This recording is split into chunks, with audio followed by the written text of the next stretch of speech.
ನೋಡಿ, ಜುಲೈ 19ರಂದು ಮೈಸೂರಿನಲ್ಲಿ ಕಾಂಗ್ರೆಸ್ನ ಸಾಧನಾ ಸಮಾವೇಶ ನಡೆಯುತ್ತೆ. ಇದೇ ವಿಚಾರಕ್ಕೆ ಸಂಬಂಧಪಟ್ಟಂತೆ ಕಾಂಗ್ರೆಸ್ ವಿರುದ್ಧ ಬಸವರಾಜ ಬೊಮ್ಮಾಯಿ ವ್ಯಂಗ್ಯವಾಡಿದ್ದಾರೆ. ಹಾಗಾದ್ರೆ ಏನ್ ಹೇಳಿದ್ರು ಬಸವರಾಜ ಬೊಮ್ಮಾಯಿ ನೋಡ್ತಾ ಹೋಗೋಣ. ಕಾಂಗ್ರೆಸ್ನಲ್ಲಿ ಆಂತರಿಕ ಸಂಘರ್ಷ ಮುಂದುವರಿತಾ ಇದೆ. ಸಮಾವೇಶದ ಹೆಸರಿನಲ್ಲಿ ಆಂತರಿಕ ಶಕ್ತಿ ಪ್ರದರ್ಶನ ಅಷ್ಟೇ ಇದು. ರಾಜ್ಯ ಕಾಂಗ್ರೆಸ್ ಸರ್ಕಾರ ಅಂತಹ ಸಾಧನೆಯೇನೂ ಮಾಡಿಲ್ಲ. ಹಾವೇರಿಯಲ್ಲಿ ಸಂಸದ ಬಸವರಾಜ ಬೊಮ್ಮಾಯಿ ಈ ರೀತಿಯಾಗಿ ಹೇಳಿಕೆ ಕೊಟ್ಟಿದ್ದಾರೆ. ಮೈಸೂರಿನಲ್ಲಿ ಇದೇ ಜುಲೈ 19ರಂದು ಕಾಂಗ್ರೆಸ್ನ ಸಾಧನಾ ಸಮಾವೇಶ. ಈ ಸಾಧನಾ ಸಮಾವೇಶಕ್ಕೆ ಸಂಬಂಧಪಟ್ಟಂತೆ ಕಾಂಗ್ರೆಸ್ ವಿರುದ್ಧ ಬಸವರಾಜ ಬೊಮ್ಮಾಯಿ ವ್ಯಂಗ್ಯವಾಡಿರುವಂಥದ್ದು. ಕಾಂಗ್ರೆಸ್ನಲ್ಲಿ ಆಂತರಿಕ ಸಂಘರ್ಷ ಮುಂದುವರಿತಾ ಇದೆ. ಅಂದರೆ ಸಿಎಂ ಬದಲಾವಣೆ ವಿಚಾರಕ್ಕೆ ಸಂಬಂಧಪಟ್ಟಂತೆ ಸಾಕಷ್ಟು ಸುದ್ದಿ ಆಗ್ತಾ ಇದೆ. ಹಾಗೆ ಸಮಾವೇಶದ ಹೆಸರಿನಲ್ಲಿ ಇದು ಆಂತರಿಕ ಶಕ್ತಿ ಪ್ರದರ್ಶನ ಅಷ್ಟೇ ಅಂತ ಮಾತನಾಡಿದ್ದಾರೆ. ಆದರೆ ಸಮಾವೇಶ ಮಾಡೋಕ್ಕೆ ಸಾಧನೆ ಮಾಡಿಲ್ಲ. ಹೀಗಾಗಿ ಇದು ಕಾಂಗ್ರೆಸ್ಸಿನ ಆಂತರಿಕ ಸಂಘರ್ಷದ ಒಂದು ಶಕ್ತಿ ಪ್ರದರ್ಶನ ಹಿಂದೇನು ಹಾಸನಲ್ಲಿ ಮಾಡಬೇಕಾಯಿತು, ಬೇರೆ ಬೇರೆ ಕಡೆ ಮಾಡಿ.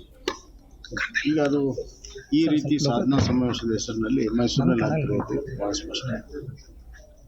ಮತ್ತು ಈಗಾಗಲೇ ಅವರು ಏನೊಂದು ಎಕ್ಸಸೈಸ್ ಮಾಡಿದ್ದಾರೆ, MLAಗಳು ಮತ್ತು ಮಂತ್ರಿಗಳು ಮೀಟಿಂಗ್ ಮಾಡಿ, ಅದಕ್ಕೆ ಸಾಕಷ್ಟು ಆಕ್ಷೇಪಗಳು ಹೊರಗೆ ಬರ್ತಾ ಇದೆ. ಹೀಗಾಗಿ ಎಲ್ಲವೂ ಸರಿ ಇಲ್ಲ ಅನ್ನೋದು ಭಾಳ ಸ್ಪಷ್ಟ.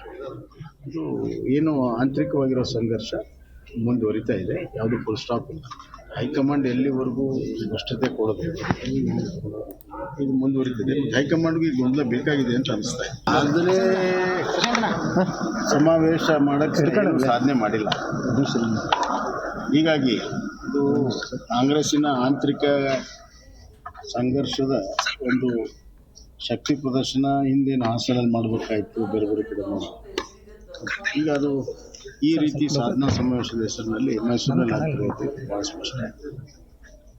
ಮತ್ತು ಈಗಾಗಲೇ ಅವರು ಏನೊಂದು ಎಕ್ಸಸೈಸ್ ಮಾಡಿದ್ದಾರೆ, MLAಗಳು ಮತ್ತು ಮಂತ್ರಿಗಳು ಮೀಟಿಂಗ್ ಮಾಡಿ, ಅದಕ್ಕೆ ಸಾಕಷ್ಟು ಆಕ್ಷೇಪಗಳು ಹೊರಗೆ ಬರ್ತಾ ಇದೆ. ಹೀಗಾಗಿ ಎಲ್ಲವೂ ಸರಿ ಇಲ್ಲ ಅನ್ನೋದು ಭಾಳ ಸ್ಪಷ್ಟ.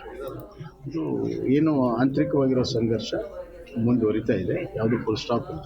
ಹೈಕಮಾಂಡ್ ಎಲ್ಲಿವರೆಗೂ ಸ್ಪಷ್ಟತೆ ಕೊಡೋದು ಇದು ಮುಂದುವರಿತಿದೆ. ಹೈಕಮಾಂಡ್ಗೂ ಈಗ ಗೊಂದಲ ಬೇಕಾಗಿದೆ ಅಂತ ಅನಿಸ್ತಾ ಇದೆ. ಆದರೆ ಸಮಾವೇಶ ಮಾಡೋಕ್ಕೆ ಸಾಧನೆ ಮಾಡಿಲ್ಲ.